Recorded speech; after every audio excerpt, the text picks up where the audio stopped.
Bismillahirrahmanirrahim. Al-makna tsani utai makna kang kaping pindho.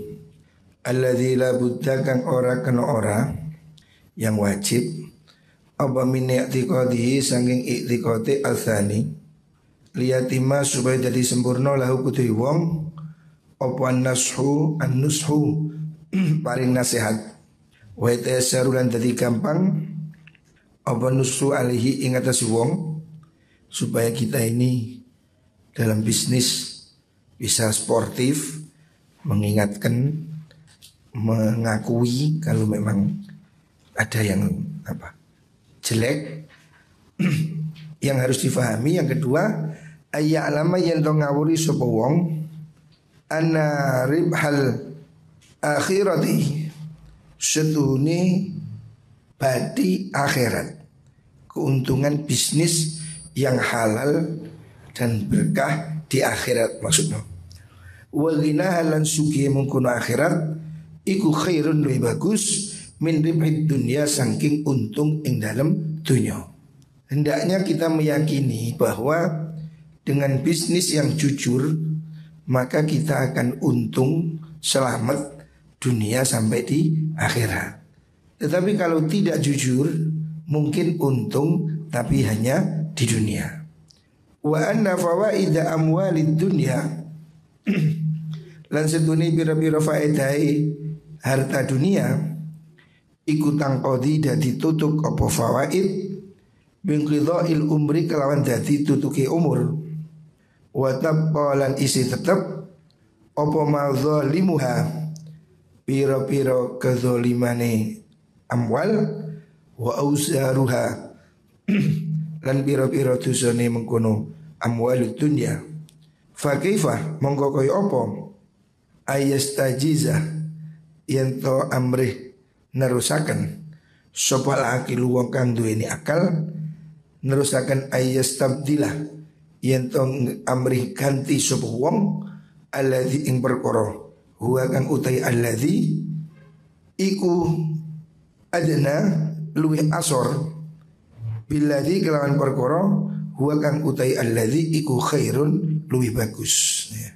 Bagaimana orang ini berbisnis dengan tidak adil itu sama dengan menukar akhirat dijual dengan dunia.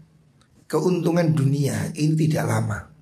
Taruhlah orang itu kaya, ya mungkin 50 tahun, 60 tahun, toh dia tetap pasti akan mati. Sedangkan kalau dia mati, dosanya terus mengalir. Dia masih di kuburan dapat kiriman tuntutan dosa-dosa kecurangan dia di dunia. Sementara kenikmatan dunia sudah habis. Kalau kamu mati, hartamu sudah menjadi milik orang lain, ahli waris. Mungkin dibagi, mungkin dijual, mungkin diperbutkan, tukaran, bacoan ya. Ada orang gara-gara warisan bisa bunuh-bunuhan. Ahli waris tidak tahu, tidak dapat dosa, dia tinggal menikmati. Sementara orang yang bekerja dengan curang, yang mewariskan, dia tetap dapat tuntutan sampai di alam kubur. Ini supaya dipikir. Kalau kamu mau bekerja dengan tidak jujur, kalau kamu bekerja dengan menipu atau curang, perhatikan, kamu rugi. Di dunia kamu tidak lama, tapi di akhirat kamu selama-lamanya. Ahli warismu menerima senang-senang saja, kamu mendapat tuntutan selama-lamanya. Ini yang harus difahami supaya kita ini belajar hidup menjadi orang yang jujur. Jangan menipu, jangan bohong, jangan korupsi. Sebab nanti hasil korupsimu itu dipertanggungkan sampai ke akhirat. Padahal kamu menikmati cuma sebentar.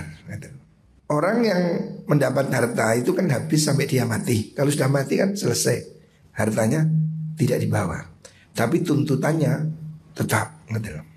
Al khairu tai kebagusan kulus kabeh khair iku fi salamati dini ing dalam selamati agama. Jalan yang benar itu ya anutlah perintah agama. Hiduplah yang benar ya. kaya atau miskin, tetapi kamu harus cari jalan yang benar. Qala Dawud inna Rasulullah sallallahu alaihi wasallam la tazalu opo ora leren-leren, tidak berhenti opo la ilaha illallah, kalimat la ilaha illallah. Terus menerus tidak berhenti kalimat la ilaha illallah. Iku tadfa'u bisa nolak opo kalimat anil khalqi saking makhluk sukhtallahi ing pendune Gusti Allah. Orang yang mengucapkan la ilaha illallah dilindungi dari murkanya Gusti Allah.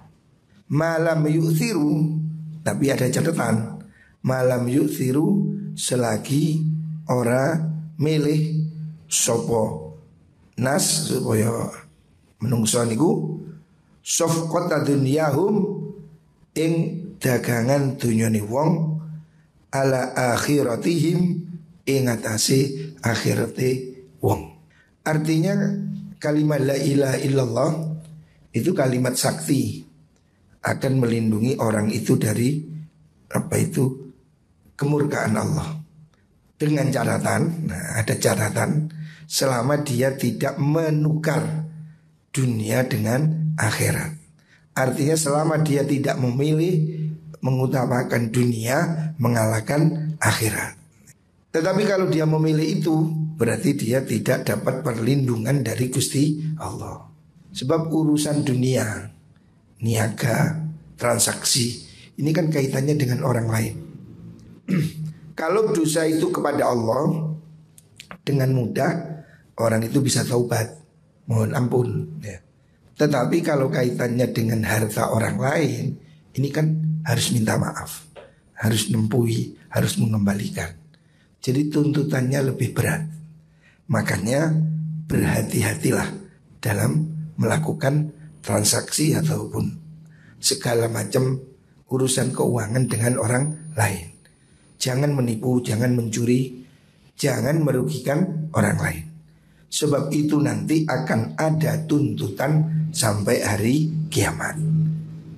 Wa fi lafdhin, dan ing dalam lafaz akhar kang liya, maksudnya hadis riwayat yang lain, malam yubalu selagi orang meduli sapa wong ma ing perkara nakoso kang suda apa ma bisa lamat min dunyahum saking dunyane wong, bisa lamat dinihim kelawan keselamatane agamane wong.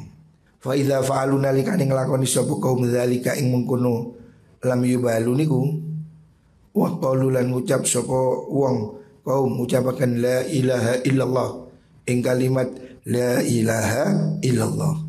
Qala mongko dawuh sapa Allah kadzabtum, bohong goro sira kabeh. Lastum ora ana sira pihak lan mengkono kalimat iku shadiqina wong kang temen kabeh. Artinya orang itu mengucapkan la ilaha illallah harus konsekuen. La ilaha illallah itu tidak ada Tuhan, tidak ada yang sembah, tidak ada yang ditakuti kecuali Gusti Allah. Apabila orang itu melakukan kecurangan, seperti dia mengalahkan akhirat untuk dunia, menjual akhirat dengan dunia, maka dia mengucapkan kalimat la ilaha illallah, itu berarti dia tidak konsekuen. Sebab kalau dia konsekuen, akhirat itu lebih baik daripada dunia. Siapa orang mementingkan dunia dari akhirat, walaupun dia mengucapkan la ilaha illallah, ditolak. Allah akan menjawab, kamu bohong, kamu gak jujur. Kalau kamu berikrar la ilaha illallah, seharusnya selain Allah itu kamu tidak takut. Kamu tidak takut rugi, kamu tidak takut kekurangan, tidak takut miskin. Yang penting urusan ibadah, urusan Allah kamu jalan. Sementara orang kan lebih banyak lebih mementingkan dunia. Contoh, kerja di mall harus pakai rok pendek. Ya demi dapat uang dia rela pakai rok pendek. Matahari loh. Kan roknya sak ndure pupu 5 cm dari katok. Nah, itu kan jelas tidak boleh itu aurat. Tapi kalau tidak begitu tidak kerja. Nah dia milih kerja membuka aurat. Nah ini contoh, tidak boleh. Harusnya cari kerja lain. Kalau kamu disuruh kerja tapi tidak boleh sholat, cari kerja lain. Kecuali terpaksa ya, darurat. Kalau masih ada kerjaan lain, jangan kamu tukar akhirat dengan dunia. Umpamanya kamu boleh kerja tapi kamu tidak boleh sholat, cari yang lain aja. Kamu boleh kerja, tidak boleh Jumatan, cari kerja lain. Karena apa? Akhirat harus lebih berharga. Kalau kamu sudah mementingkan dunia melebihi akhirat, maka kamu tidak akan diselamatkan oleh Gusti Allah. Wa fi lafdhin akhar, wa fi lafdhin dalam lafal akhar kang dia, maksudnya hadis yang lain, man qala la ilaha illallah, dawuh man qala la ilaha illallah. Man utai sapane wong iku kala ngucapaken sapa man, siapa orang mengucapkan la ilaha illallah, ing pengucap la ilaha illallah, siapa orang selalu mengucapkan la ilaha illallah, mukhlison, kelawan ikhlas, dengan serius, sungguh-sungguh ikhlas, dakhalal jannah, dakhala mongko mlebu sapa wong al jannata ing swarga. Orang yang mengucapkan la ilaha illallah dengan ikhlas itu dijamin masuk surga. Pertanyaannya, ikhlasnya seperti apa? Kila dan ucapakan ma wa ma ikhlasuha, wa malan iku apa ikhlasuha utai ikhlasi kalimat la ilaha illallah. Pertanyaannya, la ilaha illallah disebut ikhlas itu standarnya apa? Apa? Rasul menjamin siapa orang mengucapkan la ilaha illallah secara ikhlas, konsekuen, pasti masuk surga. Pertanyaannya, cara ikhlasnya bagaimana? Nah, qala, ulama menjawab, antuh jizahu, yang dimaksud dengan mengucapkan la ilaha illallah secara konsekuen iku antuh jizahu, yang to nyegah opo kalimat la ilaha illallah nyegah amma saking perkara haramaka ngaromaken sinten Allahu Gusti Allah. Artinya orang itu kalau konsekuen mengucapkan tiada Tuhan selain Allah, tidak ada yang disembah selain Allah, berarti dia harus konsekuen menjauhi apa yang dilarang oleh Gusti Allah. Artinya dia berarti betul-betul tidak takut pada selain Allah. Selain Allah kecil. Itu artinya ikhlas mengucapkan la ilaha illallah. Kalau orang itu mengucapkan la ilaha illallah tetapi kelakuannya masih takut pada selain Allah, berarti dia belum ikhlas. Wa qala ladawu sabah Rasulullah sallallahu alaihi wasallam aidan halimane, dalam riwayat yang lain Nabi bersabda beliau, ma amana ora beriman, ma amana ora iman, tidak dianggap beriman ya. Bil Qur'ani kelawan Al-Qur'an, orang itu walaupun kelihatannya mukmin tapi imannya tidak sempurna. Sopaman wong istahalla kang amri halal sopaman, amri halal napa? Maharimahu ing piro-piro larangani Gusti Allah. Maksudnya orang yang melanggar larangan Gusti Allah itu berarti dia tidak beriman secara konsekuen kepada Al-Quran. Kalau orang itu iman pada Al-Quran, harusnya dia mematuhi perintah Al-Quran, larangannya juga harus dijauhi. Kalau orang belum bisa menjauhi larangan, berarti dia belum konsekuen beriman kepada Al-Quran. Waman utai sapane wong iku alima waru sopaman ngawarui an hadil umur setuni ikilah piro-piro perkoro. Siapa orang mengetahui bahwa hal-hal yang kejahatan itu iku qadihatun nyacatakan, itu bisa membuat apa itu cacat fi imani ing dalam imani wong, wa anna imana ulan setuni imani wong iku sumalihi pokok itunya nih wong fiti jarotil akhirati ing dalam perdagangan akhirat. Kalau kamu tahu bahwa kecurangan, kejahatan itu mencacatkan kepada keimanan, dan keimanan itu adalah satu-satunya pusaka untuk berniaga transaksi ke akhirat.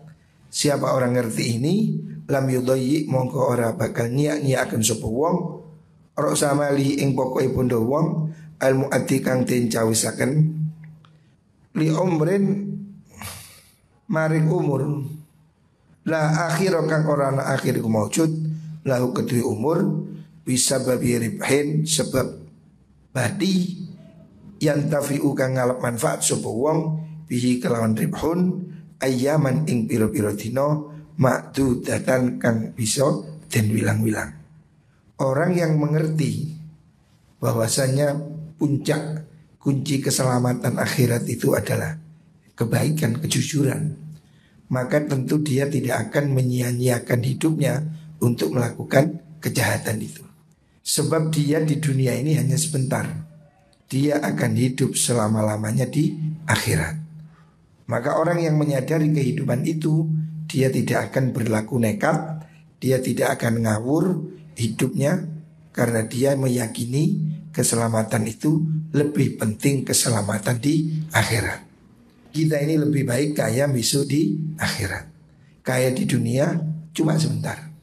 Tapi kalau bisa, yang kita ingin kaya di dunia dan kaya di akhirat. Tapi jangan sampai memilih kaya di dunia, miskin di akhirat. Ngiutuyul umpamanya, atau melakukan kejahatan. Di dunia mungkin dapat, tapi di akhirat miskin. Wan ba'di tabi'in dan riwayataken saking sebagian tabi'in generasi setelah Nabi. Qala dawu sapa ba'du tabi'in. Lau dakhaltu pundi terap pundi. Lau dakhal tu lamun mlebu ingsun al jami'a ing masjid jami'. Wa wa halu ta jami' iku ghasun kang sesek bi ahli kan ahli ni masjid. Seandainya saya masuk ke dalam sebuah masjid yang di situ penuh ribuan orang, ya. Terus wakilalan dan ucapakan, maksudnya ada orang tanya, diucapkan pada saya. Kalau ada orang bertanya pada saya, orang sak masjid itu siapa? Yang paling baik. Man khairu haula. Man iku sapa khairu haulai utawi luwih baguse mengkono ahlul jami'. Kalau saya ditanyai dari ribuan orang yang ada di dalam masjid, siapakah mereka itu yang terbaik? Maka saya akan menjawab, laqultu yukti ngucap ingsun, man ansahuhum lahum. Yang terbaik adalah man wong ansahuhum kang luweh ngarepaken kebagusan, lebih rajin memberi nasihat lahum maring mengkono nas. Orang yang baik itu orang yang sering mengajak kebaikan. Wa idza qalu lana likani takon sapa nas. Ndire. Wa idza qalu lana likani ngucap sapa nas, kalau mereka bertanya pundi jene. Hadza ikilah rajul, maksudnya ansahum itu ai huwa hadza kultu mongko ngucap ingsun huwa utai rajul iku khairuhum luwih baguse nas ahlul masjid. Walau kila lamun den takwaken lima ring ingsun man syarruhum, man iku sapa syarruhum utawi luwih olone ahlul jami' ahlul masjid. Kalau kamu bertanya siapa orang di masjid yang paling jelek, maka saya jawab qultu ngucap ingsun man aghsyuhum lahum, man iku sapa aghsyuhum utawi luwih nipune nas lahum maring mengkono nas. Siapa orang yang paling penipu? Kalau kamu mengatakan ini, ya. Fa idza qila hadza, kalau dikatakan ini yang penipu, maka saya akan jawab qultu huwa syarruhum. Yang paling jelek ialah orang yang tukang nipu. Jadi ada ulama ditanyai, masjid ini masjid puluhan ribu orang, siapa orang terbaik? Ya katakan siapa yang paling memberi nasihat, siapa yang paling suka memberi nasihat, itu orang yang terbaik. Kalau kamu tanya siapa orang yang paling jelek, orang yang paling suka menipu ya. Fa idza qalu nalikane ngucap sapa wong kaum hadza ikilah agsuhum kultu mongko ngucap ingsun huwa utai rajul iku syarruhum luweh olone kaum. Wal ghassu utawi ngapusi menipu iku haramun haram diharamkan fil buyui ing dalem pira-pira dagangan wasonai lan pira-pira penggawean jami'an halis kabehane. Jadi kecurangan itu baik dalam bisnis ataupun dalam pekerjaan. Kan ada orang kerja curang. Dulu saya ini bertani tebu. Ya kadang kuli ini curang, macul, sing jobo dipacul, jero nih gak dipacul. Tapi bayaran nih dihitung kabeh. Nah yang begini ini curang, tidak boleh, haram. Curang dalam pekerjaan itu haram, curang dalam perdagangan juga haram. Bener bang? Fala yang bagilan ora sayukjo opo ayyata hawana yen tongge gampang sopo wong, jangan dianggap remeh ya. Sopo asoni wong kang mergawi bi amali kan penggawani sone ala wajin ing atase dalan lau amalau lamun ngongkon mergawi ing wong bihi kan mengkono amal sopo ghairu liyane wong lamar tadahu yakti ora ridho sopo wong ing amal linafsi maring awak dhewe ne sone. Baliam bagi balik sayukjo opo ayyuhsina yen tong bagusi sapa sone asun ata ing penggawean wa yuhakimu halan beneraken ngukuhaken sapa wong ha ing sunnah sumayu bayin nulin mertelaken sapa wong aibaha ing cacate sunnah ingkana lamun ono sapa iku fiha ing dalam sunnah apa aibun aib wa bidzalika lan kelawan mengkono niku wau ayyuhsina ilah niku ya takhallasu dari selamat sapa wong ya. Jadi kalau kamu menjadi karyawan, ya lakukan pekerjaan yang baik. Atau kamu menjadi tukang jahit, tukang servis, tukang cukur. Nah, lakukan pekerjaanmu sebaik-baiknya. Sekiranya kalau kamu diperlakukan begitu itu kamu senang, gitu loh. Lambi, ngomong jahit. Yuk, kalau kamu jahit no itu puas. Jangan kamu jahit sakarbe. Padahal kamu kalau dijahitkan orang pasti tidak mau diperlakukan seperti itu. Jadi kembali kepada rumus yang pertama, lakukan untuk orang lain seperti kamu ingin diperlakukan. Jadi kalau kamu tidak mau diperlakukan begitu, ya jangan begitu. Kamu nukang. Ya pasang yang baik. Jangan sampai kamu itu nukang asal-asalan, miring, pasang tembok, meletot. Nah, kalau kamu nyuruh orang mau nggak dikerjakan begitu? Kalau kamu tidak mau dibegitukan, jangan lakukan pada orang lain. Jadi semua profesi begitu. Apa itu tukang, apa itu bengkel, apa itu apapun. Hendaknya kamu bekerja itu dengan sungguh-sungguh ya. Kerja itu rahmat. Ini yang harus kamu fahami. Kamu kalau diberi kerjaan itu syukur. Banyak orang nganggur di dunia ini banyak. Dengan kamu dapat kerja itu kamu harus senang, ini amanah, ini ibadah. Lakukan yang baik. Sebab belum tentu ada orang lain beri kamu pekerjaan. Tapi kalau kamu bekerja dengan baik, pasti orang lain akan melihatnya. Dan itu akan membuat kamu disukai. Kamu kerja di mana baik, di tempat lain kamu akan disukai. Oh karena itu baik. Tapi kalau kamu di mana kerja bolosan, nakalan, orang lain kan tidak mau. Jangan itu tadi di sana nggak benar. Track record istilahnya. Biasakan lakukan semua perbuatan yang baik ya. Supaya kamu itu merasa puas. Oh saya sudah berbuat sebaik-baiknya. Sehingga kamu akan dikenang sebagai orang baik dimanapun. Mau di sekolah, di pondok, di kerja, di pasar, yang baik. Kamu akan dinilai orang sebagai baik. Tetapi kalau kamu berbuat jelek, nyambut gaya serampangan, apalagi korupsi, setelah kamu pergi orang pasti tahu, oh kok jadi begini. Dulu waktu dia begini, sekarang ganti ini begini. Orang akan tahu, oh berarti yang dulu curang. Oh berarti yang dulu itu nakal ya. Cepat atau lambat, semua ini akan terbuka ya. Jadi kalau kamu bekerja dengan baik, maka kamu akan dapat penghargaan. Orang senang. Tetapi kalau kamu bekerja tidak jujur, bohong, menipu, apalagi mencuri, suatu saat pasti ketemu. Kan orang ini tidak tahu, pasti ada akhirnya ya. Setelah kamu digantikan orang, pasti ketahuan. Oh dulu waktu umpamanya waktu karyawannya itu harga dapat segini. Waktu karyawannya anu kok jadi segini. Orang akan bertanya, "Loh yang dulu kemana?" Ya. Hari ini saya mengelola SMK umumnya. Saya jadi tahu, oh SMK itu ternyata harusnya begini. Lah yang dulu kemana? Nah gitu. Orang akan membandingkan apa yang kamu lakukan dengan orang lain. Makanya kamu harus meninggalkan kesan yang baik.